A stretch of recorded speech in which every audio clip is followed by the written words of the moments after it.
Hello, can you hear me? Can I continue?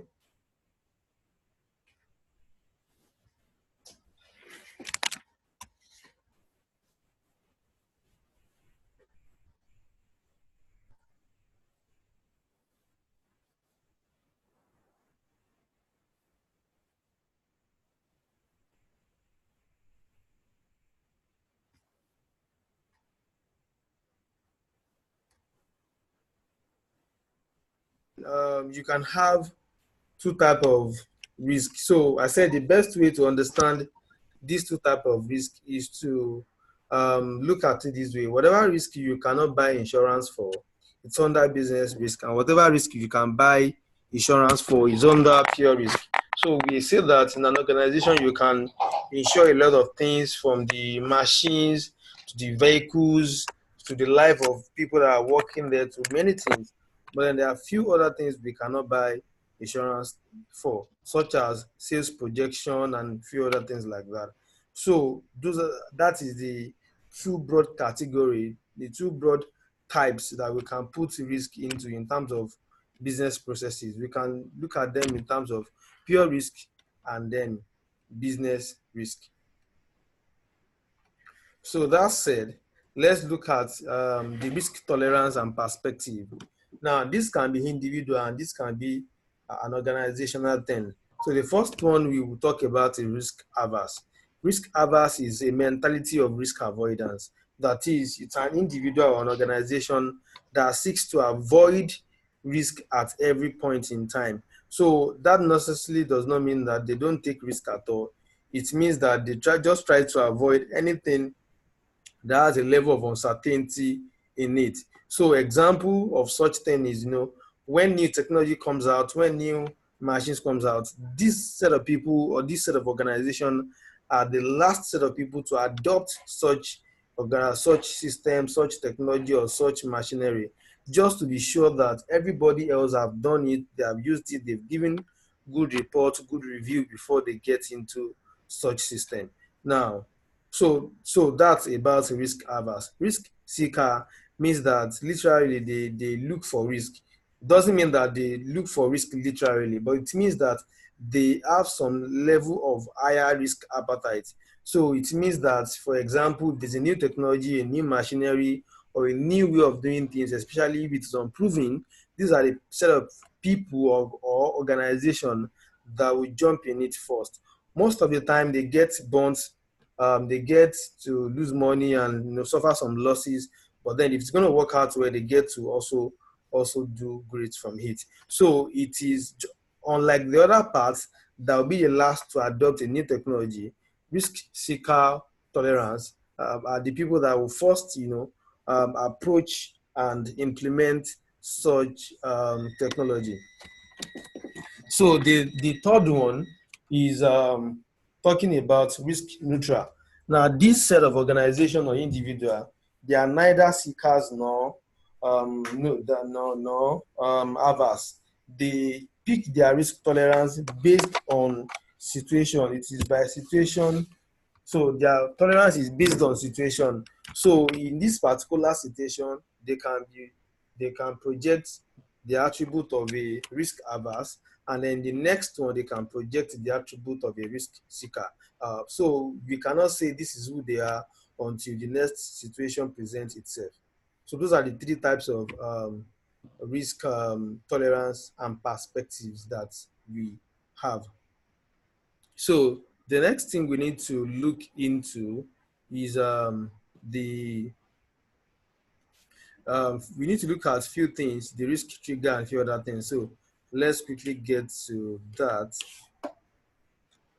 So, but before we get into that, let's look at the probability and the impact. I already mentioned that a little bit earlier, that when looking at the risk in a project, we want to know the probability of it occurring and the impact it's going to give. And there's a little bit of calculation to it, just very small calculation to it. You know that the for summation of all probability is 1 or 100. So now, so what do we do? Look at this particular calculation here. The exercise here shows us the following format with different data. So we are saying concerning a particular risk, the probability of occurrence has been listed here, and then the impact of each occurrence has already been listed.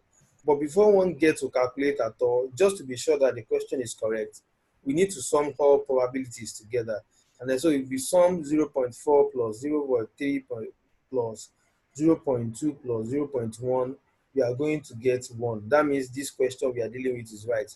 And then one other thing to not ignore when dealing with a situation like this is not to ignore the sign in front of the value that we have under impact. So we have minus $5,000 here, minus $2,000 there, and then the rest are in positives. So we should not in any way omit any of these minus, because it's going to give us a different result entirely.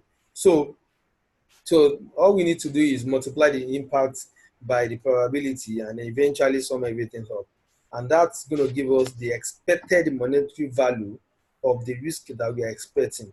So by the time we sum up all the risk on this project, we'll know, okay, if this risk happen, it is going to go in, it is going to take away $10,000, it is going to take away $7,000. We just know exactly what we are dealing with, so that when we are planning a response, or when we are planning a risk mitigation plan, we will be able to measure if it is profitable to let the risk happen, or to mitigate it. If a risk is going to cost you $10,000 and and the insurance for it is going to cost you $20,000, why not just manage the risk? It's just common sense. So and that's one of the reasons we need to understand the expected monetary value of every risk that is coming our way. I hope you understand what I've said so far. Okay. Do you understand? Not just okay. It's just the calculation. The calculation is very simple actually. Once you have the probability and the impact, just multiply them by each other. So look at this particular part. Okay, you Zero multiply 0.4 times by 5. times minus $5,000. So we have this. So 0.4 Okay. times $5,000, we have minus $2,000. 0.3 times minus $2,500, we have minus $750. 0.2 Okay. times minus 2, and then we have this and we have this, and then we sum all of this up. That's how we got what we have. Okay. Do you understand now? Yes. Okay. So let's continue. So let's get into a few other things we need to know before we get into risk response. Now, we have two types of reserves. After at every budget, there's always what we call the miscellaneous. Yes. So miscellaneous is always is under the contingency reserve. So contingency reserve, an example of contingency reserve is miscellaneous that we normally use on most of our rough budget. So contingency reserve is a known unknown. So we are making reserve for known unknown, that okay, what if price changes, if price increase by $2,000 or something, we just make that reserve, so that we'll be able to handle it if that happen. And the management reserve is talking about the unknown unknowns. That is the things that we don't even know might happen on the project, but then we just have that reserve in the organization. It's not even on the project, it's on the organization. And that's why, I don't know if you ever had this before, that most organizations, especially multinationals, have what they call the sinking funds. Sinking funds. Have you ever heard of that before? No, no, no. Sinking funds is what organizations stop somewhere, most especially in an industry that is less risky to their own. So, for example, if we are a bank, we can have our sinking fund invested in real estate. So, if you are a real estate company, we can have our sinking funds in something else, or in raw cash. So, what does that mean? It means that if the worst ever happened to this organization, if we ever lose money, lose everything, this is the money we use to do settlements, and everybody goes home. Now, sinking fund is always used to dissolve organization. So when you need to, okay, let's say an organization had to just declare bankruptcy and go, Now, sinking fund is what they get to use to, to do all of that when the organization eventually lose all the money they are supposed to have. So in that kind of situation, they must have built that fund over the years, invested it over the years, do it over the years. But then it is out of operational cost. It can never be accessed because they need to do marketing or pay salary or do anything. They will never access such fund because of that. The only reason for such fund is when there's going to be a dissolution of that company and they need to clear all the tables. Do you understand? A company like a bank like First Bank now that has been there for years, do they need that sinking fund? Yes, most organizations like that will have their sinking fund with CBN because they are regulated, and that's why you will know that for most banks they will say they must have this particular amount with CBN. They must have this particular amount with CBN. So that's one of the reasons. That's a good example of sinking funds. So they can have different types of sinking fund. So that one is based on policy. It is the policy of the federal government that says that for a bank to operate in Nigeria successfully, they must have such a particular amount with CBN. And then they know why they are saying that for different reasons. Either for one of the reasons is for customer protection and a few other things like that. But then, as an organization, they can as well choose to have a portfolio of sinking fund in another industry entirely that it will not even be obvious to many workers, many employee of the organization. So it is known by the board. But then the one they have with CBN is also a good example of it because it makes it easy. It gives both the customer and the government confidence in the organization. You know that when they increased, at some point, they increased the amount they are supposed to have with CBN, and then some banks had to just merge. Do you remember that time? Yes. So now, so because they are in they are in financial markets, and financial market is always a very dangerous place to play. So they need that kind of reservation, that kind of reserve with the government, so that so that anytime when they have issues, they can always have bailout, because in financial industry, there's always a lot of bailouts just to make sure that customers don't get, because if a bank collapse today, it is customer that's going to suffer for it. I mean, Like so the citizen of the country will suffer for it. So it makes a lot of sense if that country says that as a bank, before we can confirm your license to operate as a bank in this country, you must have this amount of reserve with us, knowing that if you ever go wrong, we can settle some of your failure, some of the people that for you are going to put that into bank. trouble from this sum of fund. Do you Yes, understand? I understand. Okay. So let's talk about few other things. Residual risk. So what is residual risk? It's the amount of risk remaining after a risk response strategy has been implemented. So if we have noticed the risk and we have allocated the risk response strategy, now most of the time there will not be total eradication of that risk. There will still be a little of it. Example of it is this. Now, I don't know if you heard about the bombing of Hiroshima and Nagasaki very long time ago. Nuclear bomb. Nuclear bomb. Yes, in I Hiroshima. didn't. No, I didn't. Sorry, I didn't hear about it. Okay, let me use something very close to us. Okay, you know that the oil producing states now have a lot of issues because of how crude oil has spoiled their land. They cannot farm anymore. They cannot do this anymore. You are familiar with that, right? Yes. You can see that their water is not drinkable. The aquatic Uh, body, uh, fishes are dead. yes. They cannot farm again and all of that. Now, if government decides to clean up the place today, Jonathan did. I think Jonathan, was it Jonathan or the current administration, tried to clean up a particular But place and all of Yar'Adua that. that started it. Okay, so they said Yar'Adua So if they decide to clean up a People have particular started it, place, and then Jonathan couldn't complete it. okay, okay. So if they clean up a particular place, no matter how much of work that is done, they cannot have that place back as it was some 20 years As ago. before. Yes. So the tiny element that we have left is what we call the residual risk. Do you understand now? Yeah.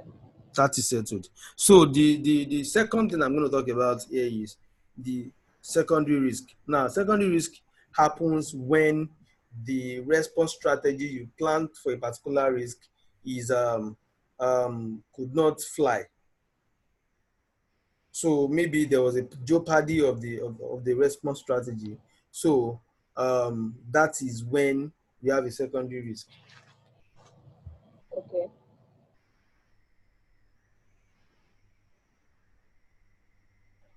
Okay, so the third thing is a workaround. What is workaround? Now it's a contingency put into action when risk response or any backup plan don't work. So if we are planning to do anything and then we find out that we are on the field and then the response strategy we planned failed. Now what we are going to do next is what we call a workaround. Most times it's not planned, it's just done based on, and then what we get to do depends on the level of experience that the person has in the field. Because if you have a lot of experience, if this does not work, you can easily think of something else just to save the day. Do you agree with me? Yes. Unlike somebody that is just fresh in the industry that does not understand how things work in that industry. Just like somebody going into Bitcoin and doesn't understand how to go about it. So you know about Bitcoin? I know about Bitcoin. I know about all this coin. Someone was Uh, even disturbing me of one today. Say, Shay, you will come and teach me.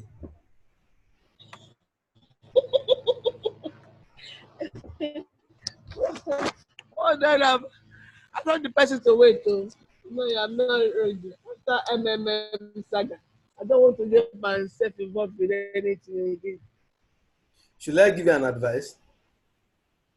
Okay. Now, before you put your money in anything, make sure you understand it. I know that Okay. sometimes ago you sent me a friend request on Facebook Yes. and I've accepted it. So I want you Yes. to, at your leisure, just go check some of my stuff up. I wrote a book on cryptocurrency. So to an extent, I have some level of expertise and authority in it. So I'm just going to give you a Okay. simple advice. Until you understand anything, don't put your money there. And then 90% of what is outside is scam. In fact, 97% of what is outside is scam. So no matter the way they painted Yeah. it, so you need education. You need to understand what this is all about before you put your money in it. No, 2 weeks, 2 months ago, somebody come and told me about a binary, something binary form. Binary options. And yes, binary, something binary. I Okay. should treat, after paying him money, under 30 minutes, I have 4 times the amount I paid him. Don't The bother about woman those things. just mesmerized me. And as God be happy, I did the first transfer. It didn't work. Network was the problem that night. I had to wait. So when I had to call my colleague in the office, I should that they are scam. So I See, had the to block the the woman. the truth is that when those things come, now I don't know how to explain, but even if they do it in front of you and it works, just know that there's a psychology behind those things. Now, because I've interacted with those people for a while, I know how it works. Now, today I can fly a website, fly a system, and then you people paying money, and I reward the first 50, the first 100 out of 1,000, and those people go out and share the testimony, and you believe it's working. So, and you people, the people that comes in after will suffer. So, the truth is, until you understand how this thing, how this thing really works, don't put your money, because whatever money you put into it, just forget it that you've lost the money. There's dignity in labor. So either it is smart work or it is hard work. You need to understand how this work. But for somebody to say, just send me your money, just send your money to this, you will not do anything. They will give you times 20 of it in 5 minutes. They will do give you times 20% in 2 weeks or in 2 months. It is going to end up losing your money. It might not be immediately, might be your third trial, because the first one you will do, they might pay you and you'll be like, this thing work, or you increase your money, it will work again. By the time you increase it again, it will just enter one chance. So my best advice for you on all of these things is, once you understand how Uh, it works, how and it works. then and then the You know, work behind it, but the work behind it, there's really no need for you putting your hard-earned money in it, because whatever it is they say they are doing with your money, even the ones that says they are doing something with your money, because some people will say, we are trading forex, invest this amount, you will get this amount monthly. Whatever it is they said they are doing, you can learn to do it. And that's the other side of the things I do. So if you check some of my posts on Facebook or Instagram, you will see that I do that. I teach people to be able to okay. to trade crypto for Forex. themselves, to trade forex for themselves, not giving their money to anybody, to do it themselves, because that is the best way. Yeah. You can't trust anybody with your money in this Nigeria. That is the truth. Not even the banks. The banks are just the necessary evil. There's nothing we can do about them. We just have to put our money there. None. There's nothing we can do with the banks. I told you about GTP Bank. My children account I opened for my children. My son is about to get admission to university. He needs admission last year. Hey, So yeah. this year now, his money, he, his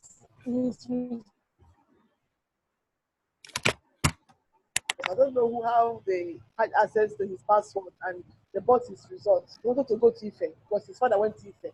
Hey, yeah. So, You know I went to Ife too. not Ife. Yes. If my husband, Adina, if my son, I went to he went to you. Ife. Eh, he went to Ife. He read pharmacy. Wow, wow. That's awesome.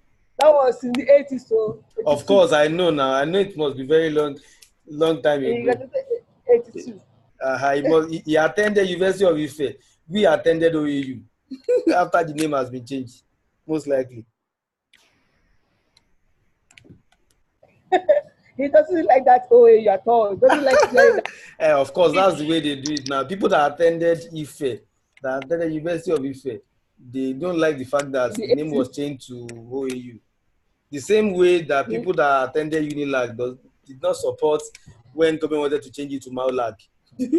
So it is the way it works. So let's so continue. when he's Okay, I'm listening. okay, so when his money got matured, for GTB Bank to pay him the money, it's not a problem. The date. Imagine, imagine, They have not been able to release his student account, his money till now. His imagine, money matured in September.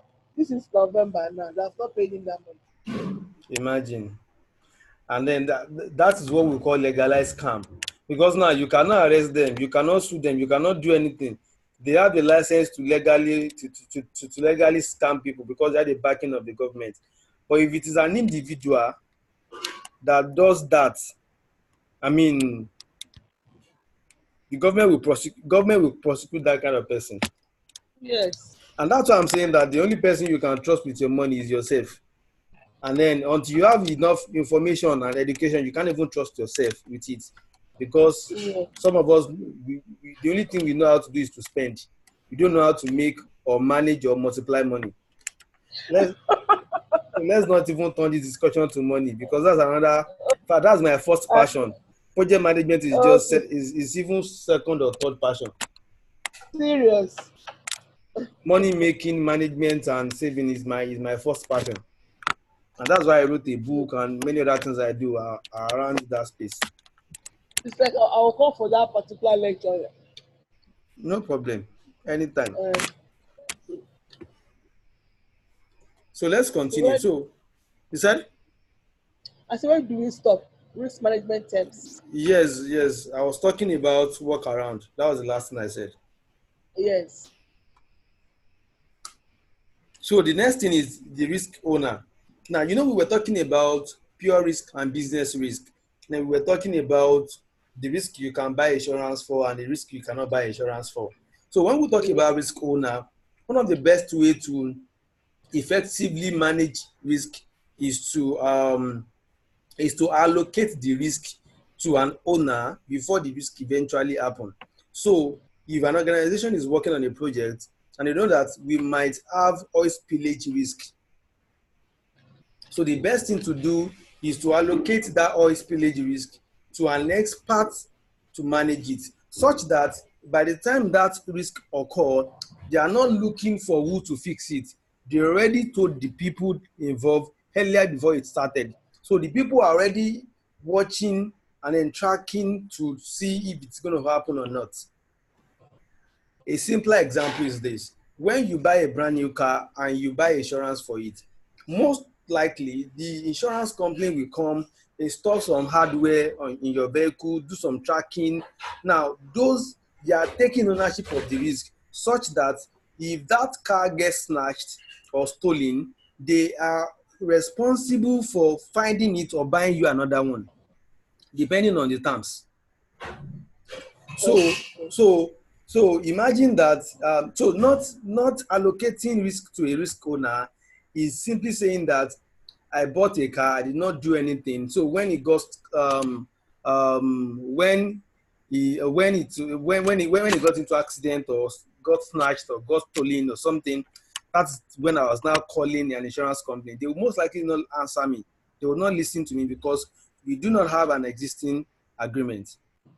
But then he bought insurance from them, they've done whatever it is that they wanted to do. Once such event happen and I call them, they will switch into action immediately. Why? In fact, they might even know that the car has been snatched before you inform them because they are tracking it. So it's a way of saying that risk owner. So we allocate the risk to the organization specialists to handle the risk when it eventually occurs.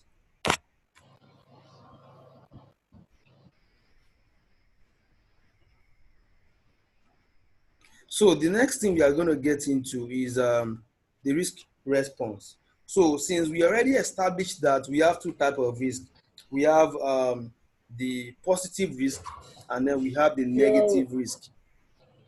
negative risk. Yes. So another name for positive risk is what we call opportunity. Another name for negative risk is what we call threat. Now, I don't know if you know about this particular quadrant. They call it SWOT analysis. Do you know SWOT analysis? Yes. Okay. Strength, weakness, opportunity, and threat. Strength. Yeah, strength. Okay. So positive risk is opportunity, negative risk is threat. So now that we have differentiated between the two, let's talk about how to handle the two types of risk. So the first one, which is positive risk, we can manage them using three methods. So, but there's a code name we use to be able to see that. Now, I don't know if you can see my screen. Now you see that we have Yes. CDATM. So this C Yes. is for positive risk. This ATM is for negative risk. So C stands for share, exploit, and enhance, while ATM is for avoid, transfer, and mitigate. So let's start with the C, the positive risk. So we are saying that the first thing to do when we have a positive risk approaching us is to share the risk. What does that mean? We are talking about positive risk. We are talking about something that comes in more than we can manage. So let me give you a good example of it.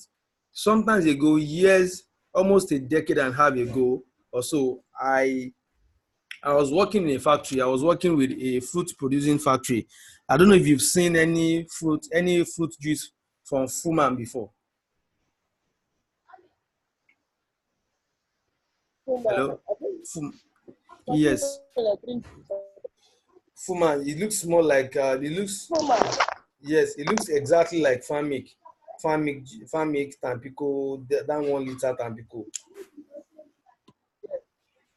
So let me just continue. So we're producing and it was going smoothly. But at some point, we found out that I was working in the electrical engineering department. So I was working in the engineering department. So we handle both electrical and mechanical. So we found out that now the production on the floor level has changed. Something happened. We didn't know what happened. We just found out that instead of producing Fuman juice, what we started seeing was the company started producing Tampico 5 Alive, which is from a competing organization. 5 Alive is owned by Farmic. So why will Fuman be producing for Farmic? They are competitors in the market. And so few of my friends were making jokes that maybe 5 Alive have bought the organization and all of that. But then I just said that to say this. Now, imagine that the reason, of course, we eventually found out that the reason Fuma was producing for Farmic was because Farmic had an issue with their machine. There's a big machine that they all use, even Chi Limited and all of them. There's a big machine they all use. It's called Tetra Pak machine. It's a very big machine, 3-story machine, a very long machine like that. So once there's an issue with that machine, they can stop production for a whole month because the people that will fix it will have to travel down from Italy or so. So now, because they have an issue with that machine, they need to keep production on. So they have to move their production into Fuman, and then Fuman was producing for them at a fee. So it was not free; it was at a fee. But just imagine that was not what happened. Imagine what actually happened was that they their factory capacity could only do 10,000 units of juice per week, and they now had an order of 50,000 units of drink. Now, obviously, their factory capacity cannot do that. Do you agree with me? You cannot do that. Obviously, it cannot do that. So, what are they going to do? The first thing for them to do is to share. So, that's where share comes in. So, they are going to look at, okay, which other organization can help us produce this thing. So, okay, Fuma can do it, Chi Limited can do it, this one can do it, that one can do it. So they contact those people and say, we have 10,000 units to produce, we have 40,000 units to produce more. How much of this can you help us with without affecting your own production? And then at what fee? So they negotiate back and forth and they decide. Now, that is one way. The second way is to say that to exploit strategy involves taking steps to ensure the risk and success. Now, I've spoken about share. The next one is exploit. Exploit simply means that instead of sharing this risk, instead of asking other organizations to help you, you would decide to go and buy more machine, hire more people, expand your capacity to cater for that 50,000 units. Now, obviously, that is not situationally possible. It's not practically possible because before the machine even comes, it's going to take like 7 days or even more in a very fast, even if it's a very fast lane, it's going to take a very long time. But then it will affect the cost of production. Of course, either way, it will still affect the cost of production.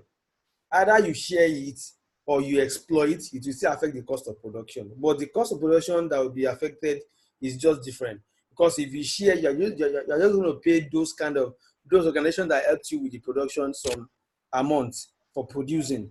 But if you decide to exploit, you buy a new machine, hire new people, and then the process of doing that alone might even be more expensive than the gain you are going to make from producing the $50,000, the 50,000 units.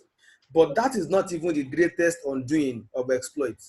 The greatest undoing of exploit is that after you have expanded your capacity to produce 50,000, you have expanded your capacity, your factory capacity from 10,000 to 50,000, without being certain that 50,000 orders will keep coming in weekly.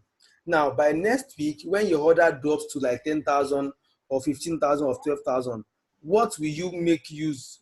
What will you do with the machines and the people that you hired last week? Can you see the greatest undoing now? Yes. So if you have expanded the capacity without knowing exactly how to keep that order coming in, then you will still have to, regret that decision. Why? Because by next week, a portion of your work staff, of your labor force will be jobless. By next week, some production line will be rendered useless. And then you have spent so much money to get them working. In fact, if you are going to lay them off and sell the machine again, you cannot recuperate the money you spent setting it up anymore. So the third one is enhance. So enhance is a solution to exploit. Enhance is to say that, sit down with it and say, in the last 20 weeks, we've been having order of between 7,000 and 12,000. Now, today this week we have an order of 50,000. What caused that spike in order? What caused the spike in order? So, to research into what caused it and find a way to see if you can continue to bring such into the organization. If you can continue to bring such into the organization. Now, a good example is this. You were producing 10,000 and then there was a $50,000 units order. And then after researching, you found out that the reason you had 50,000 order was because your competitors have an issue with the government, and then with the state government, and then the government banned their product from entering that state. So it was only your product that could enter that state. Are you getting my point? I'm getting your point. So now you know why your order spiked into 50,000. Now, the way to enhance that is to contact your political friends, your friends in Senate or whatever, and see how long you can delay the documentation for your competitors, so that at least you can enjoy. Of course, you might not be able to keep them off the market forever, but at least you can enjoy the time where, and that's where you hear that in government organization, some files are missing, they couldn't process. It's something that was supposed to take a day, is taking a month. Is because there's a businessman behind the scene. There's a businessman behind the scene. Everything that runs everything that runs, there's always a businessman behind the scene. There's always money involved. So, and that we see all of that play out in different countries, especially in Africa. Now, today we heard that government closed border for rice.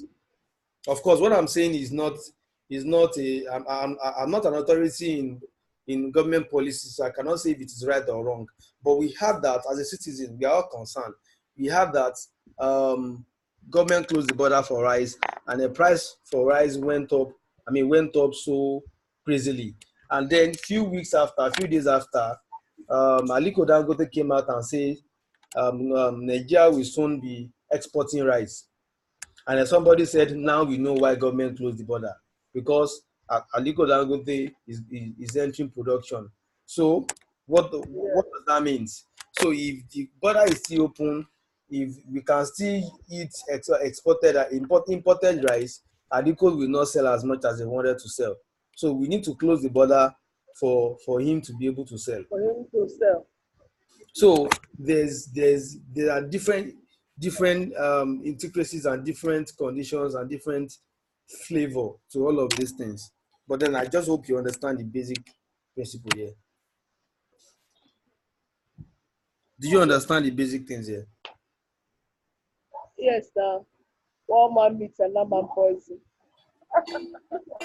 Exactly. So the next thing, okay, let's go to the next one, which is for the negative risk. So the first one is to avoid. Of course, we know that the first response to any risk is to avoid it as much as we can. We want to avoid that risk coming. And the second one is, if we cannot avoid it after everything we've done to avoid it, the next thing is to transfer it. So, and then by transferring it, we can buy insurance and all of that.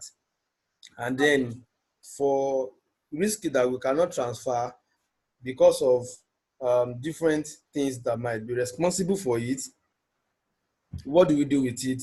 We mitigate it. Mitigation involves minimization of the bad features of that risk. So we try as much as possible to reduce the negative impact of that particular risk. So the next set of things we need to do is, acceptance. Before we can work on any risk response, we need to first accept the possibility of that risk. The only risk we can deal with is the one we have accepted. If we are still in denial that it cannot happen, there's no way we are going to accept, we are going to create a risk response to it. So, and then the next thing on my slide here is contingency response, which we've spoken about, the contingency reserve and then the management reserves. So let me ask if you have any question at this point, because I've exhausted this already. Hello? Hello, ma'am. I'm hearing you. I said, do you have any question? I've exhausted what I'm going to do.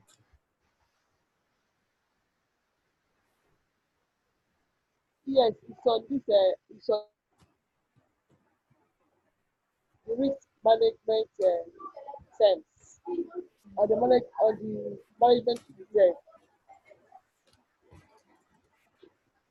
The management reserve, residual risks, and the secondary risks. Okay, I'm there now. Okay, I'm listening to your question, ma'am. So I would like to throw more light on this particular risk owner, because you didn't say anything much about the risk owner. Okay.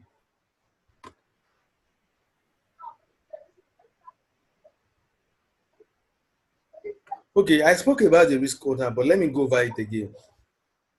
I said that if you buy insurance, you have reallocated the risk from yourself to the organization that sold the insurance to you.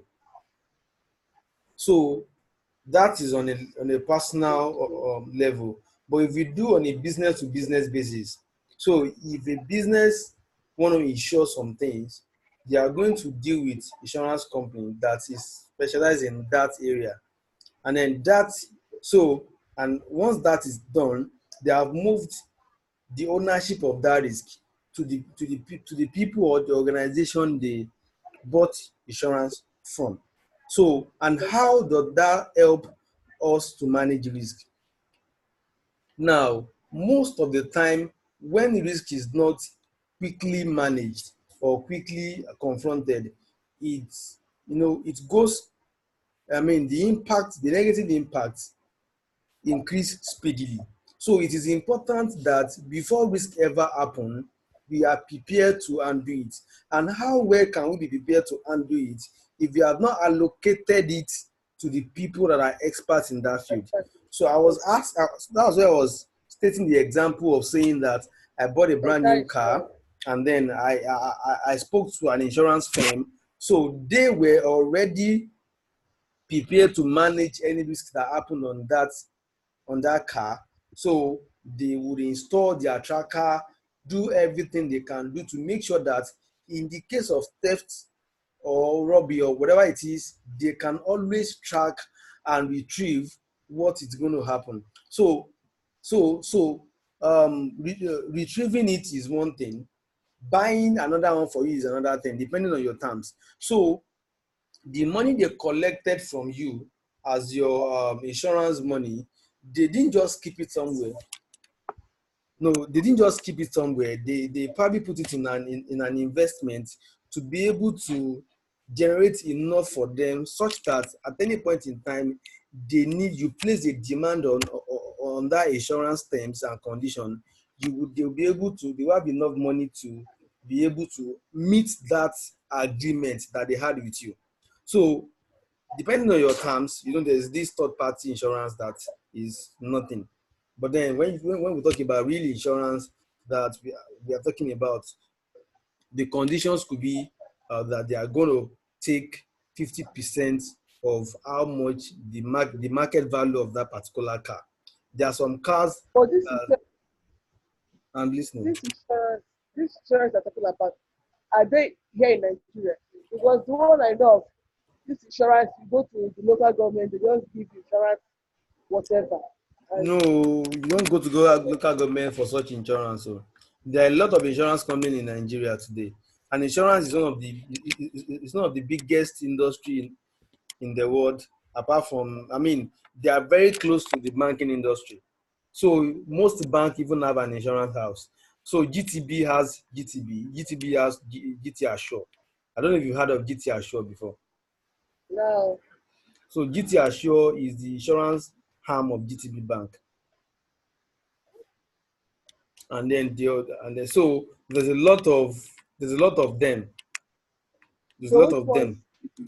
This one I use insuring my car is not the main insurance. You said The one I use insuring my car, you one mean the police, the third party insurance yes, that we paid? How much did we pay for it? I think Um, it's like 3,000 or so. that one is not insurance. So that insurance will not cover anything. I mean, it is it's just common sense now. We cannot pay 3,000 and then the car will have accident and you call the people to come and fix it. They will not even answer you. They will not answer you now. That one is just to keep us so that when Nigerian police stop you and they are checking insurance paper, so that they can just say, you have it, just go. That one is just for police. If you want to do real insurance, it's not 3,000.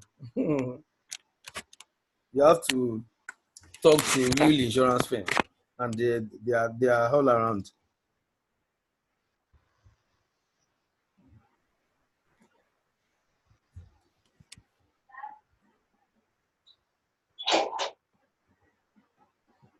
So, do you understand that part now?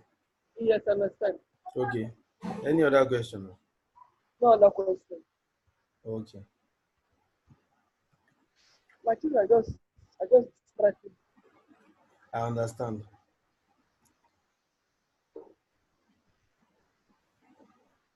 So, what other thing we need to do before we finally end the class?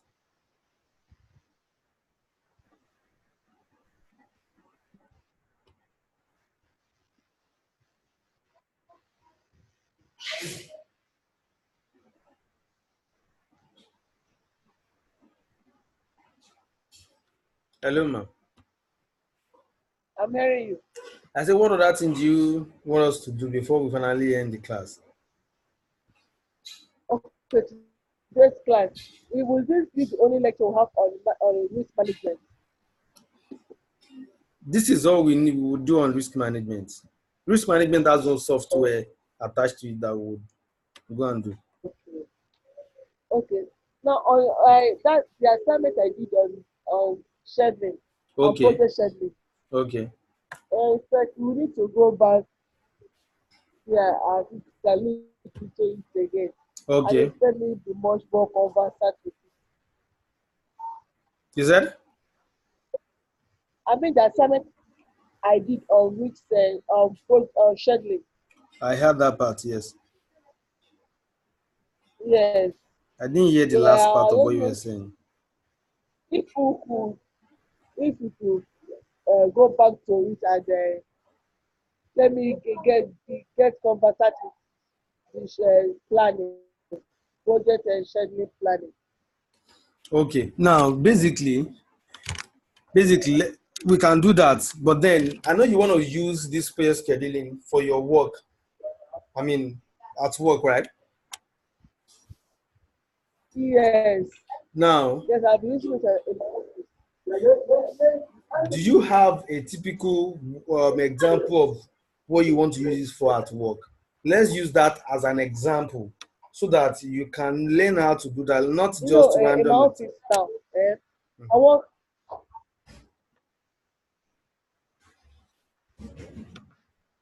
it's not only in my office I will want to use it. At least I will not limit myself working only in national root crop research. So at least if I could have an opportunity elsewhere, at least I'll be able to fit in. What I'm saying actually in essence is bring out a real project and use it for an example, not a fabricated one, because a real project will give us all the information and data that we need to have the best of experience in practice. So I don't mean just your office.